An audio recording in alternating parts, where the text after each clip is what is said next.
Bismillahirrahmanirrahim. Assalamualaikum warahmatullahi wabarakatuh. Alhamdulillahirrabbilalamin. Wassalatu wassalam ala asrofil anbiya'i wal mursalin wa ala alihi wa sahbihi ajma'in. Ahmad badu. Puji dan puji syukur kita panjatkan kepada Allah Subhanahu wa taala yang mana telah memberikan rahmat dan karunia-Nya agar kita dapat berkumpul di perkuliahan kali ini dalam keadaan sehat walafiat tanpa kekurangan satu apapun. Selawat seiring salam semoga Allah curahkan kepada junjungan kita, Nabi besar kita, Nabi Muhammad Sallallahu Alaihi Wasallam. Semoga kita dapat syafaatnya di yaumul akhir kelak. Amin, Allahumma amin. Yang saya hormati kepada Bu Dia Mukminatul Hasimi selaku dosen pengampu mata kuliah ilmu fikih muamalah, serta teman-teman semua yang berbahagia. Kami dari kelompok 7 akan menyampaikan atau membahas mengenai barang temuan dan pembelian. Dan ada anggota kelompok saya, ada saya sendiri Rahmat Wicayo, dan ada Dedi Fernando, dan ada Radita Janayu. Baik, itu saja. Kita mulai perkuliahan kali ini dengan mengucapkan lafaz basmalah. Bismillahirrahmanirrahim. Baik, buat materi pertama saya beri tempat dan waktunya, saya persilakan. Pengertian barang temuan atau lukatha. Lukatha atau barang temuan adalah barang-barang yang didapat atau ditemukan dari tempat yang tidak diketahui pemiliknya. Umumnya berlaku untuk barang-barang yang bukan hewan. Adapun penemuan hewan biasanya disebut dengan al-dahlah atau sesat. Hukum lukatha. Yang pertama itu wajib. Apabila dalam dugaan kita, barang yang kita temukan apabila kita tidak mengambilnya, maka barang tersebut akan jatuh kepada orang yang salah. Kedua, sunnah. Apabila orang yang mengambilnya batang tersebut percaya kepada dirinya bahwa dirinya sanggup untuk mengerjakan segala sesuatu yang berkaitan dengan pemeliharaan barang tersebut sebagaimana mestinya, bagi orang yang percaya kepada dirinya bahwa ia sanggup atau mampu mengerjakan segala yang bersangkutan dengan pemeliharaan barang itu sebagai mestinya, tetapi bila tidak diambil pun, barang-barang tersebut tidak dikhawatirkan akan hilang sia-sia atau tidak akan diambil oleh orang-orang yang tidak dapat dipercaya. Yang ketiga, haram.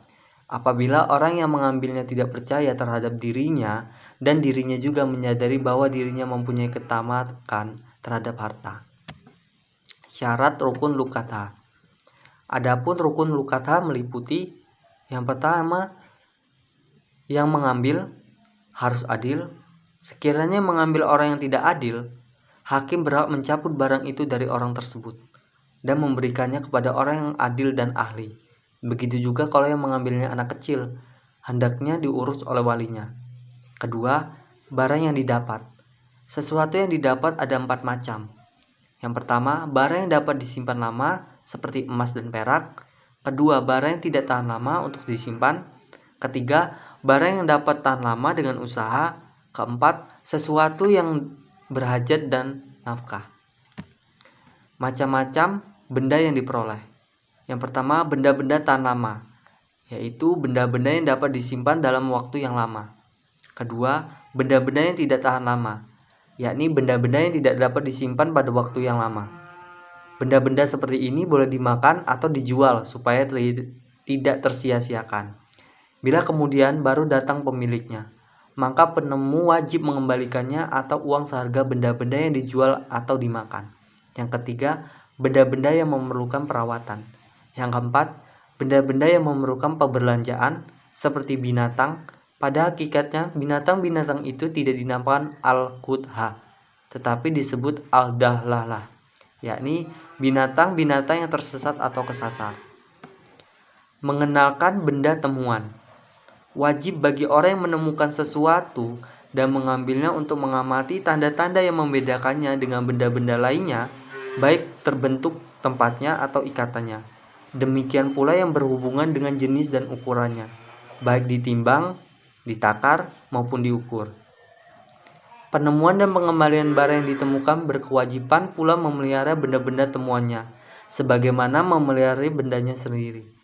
Benda-benda yang ditemukan tersebut sebagai wadi'ah, ia tidak berkewajiban menjamin apabila terjadi kerusakan atau kecelakaan, kecuali bila disengaja.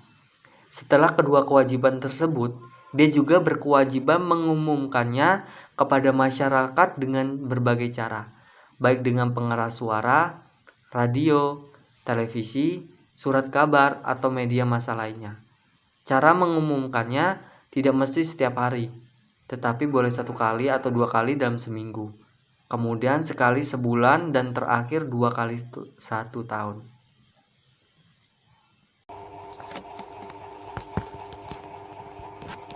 Baiklah, saya akan melanjutkan materi yang selanjutnya, yaitu tentang hilang dan rusaknya lokata. Lokata adalah amanat bagi orang yang mengambil. Jika hilang, rusak, berkurang nilainya tanpa sengaja, ia tidak menggantinya sebagaimana barang titipan. Jika orang mengambil lokata, merusaknya atau hilang karena keteledoran, ia menggantinya dengan barang yang sejenis jika ada padanya dan mengganti harganya jika tidak ada padanya. Jika yang mengambil lokata meninggal dunia, ahli waris menggantikan posisinya untuk menyelesaikan pengumuman jika belum genap setahun dan boleh memilikinya setelah setahun. Jika pemiliknya datang, pemilik itu boleh mengambil barangnya dari ahli waris. Dan yang selanjutnya yaitu G. Unta yang lepas. Para ulama mengatakan bahwa unta yang hilang tidak boleh dipungut sebab unta tidak dikhawatirkan binasaan jika dibiarkan tidak dipungut, lantaran dia bisa hidup walaupun tidak dipelihara, dan dia bisa melindungi dirinya dari binatang buas karena badannya yang besar lagi kuat.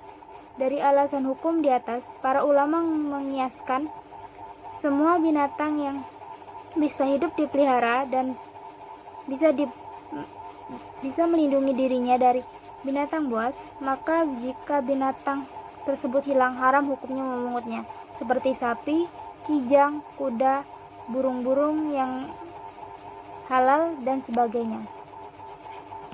Yang selanjutnya bab 20, itu tentang hibah, pemberian atau hibah. Yang A. Pengertian hibah.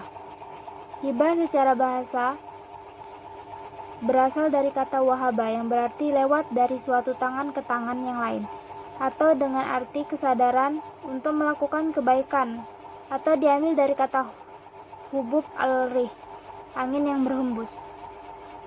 Hibah disebut juga hadiah atau pemberian. Dalam istilah syara, hibah berarti memberikan sesuatu kepada orang lain selagi hidup sebagai hak miliknya, tanpa mengharapkan balasan. Apabila mengharap balasan semata dari Allah, hal itu dinamakan sedekah. Yang B. Macam-macam hibah. Yang pertama, al-hibah. Al-hibah adalah pemberian suatu kepada seseorang atau kepada yang lain untuk dimiliki zatnya tanpa mengharapkan penggantian atau balasan. Yang kedua, sedekah, yakni yang menghibahkan sesuatu dengan harapan pahala di akhirat, atau juga dapat disebut sebagai pemberian zat benda dari seseorang kepada orang yang lain dengan tanpa mengganti. Hal ini dilakukan karena ingin memperoleh ganjaran atau pahala dari Allah yang Maha Kuasa. Yang ketiga, wasiat. Wasiat adalah pemberian seseorang kepada yang lain dan diakatkan ketika hidup dan diberikan setelah mewasiatkan meninggal dunia. Sebagai catatan, perlu diketahui bahwa tidak semua wasiat itu termasuk pemberian. Dan yang terakhir yaitu hadiah. Yang dimaksud dengan hadiah ialah pemberian yang menuntut orang yang diberi hibah untuk memberi imbalan. Yang C. Dasar hukum hibah. Hibah disyariatkan dan dihukumi sunnah dalam Islam berdasarkan Al-Quran, sunnah, dan ijma. Adapun hibah menurut Islam adalah firman Allah Subhanahu wa Ta'ala yang menganjurkan kepada umat Islam agar berbuat baik kepada sesamanya, saling mengasihi, dan sebagainya. Islam menganjurkan agar umatnya suka memberi karena memberi lebih baik daripada menerima. Namun pemberian itu harus ikhlas. Tidak ada pamrih apa-apa kecuali mencari ridho Allah dan mempererat tali persaudaraan. Adapun yang disunahkan agar orang tua tidak membeda-bedakan sebagian anak dengan sebagian yang lain adalah dalam hibah, sebagaimana diriwayatkan oleh An-Nu'man bin Bashir.